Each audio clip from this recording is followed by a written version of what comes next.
رأيي بقى طالما الفراخ وصلت بقى من 60 ل 70 جنيه، ان احنا نبطل نقاكي. اه والله نحاول نبطل الفراخ شويه. يعني مش هيحصل حاجه لو ما اكلتش فراخ، ما انت لو كلت فراخ غيرك مش هياكل فراخ، لان انت لو اشتريت في ظل هذه الاسعار يبقى انت بتشجع التاجر ان هو يرفع بزياده، ما في ناس بتشتري.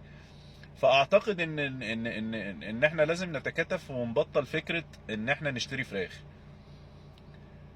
او بيض. لا، احنا نجيب بيض نرقد عليه يفقس يبقى كتاكيت، الكتاكيت نربيها تبقى فراخ. بس نبطل شراء فراخ مثلا شهر، هنلاقي كل الاسعار رجعت زي ما هي كانت عليها في الطبيعي.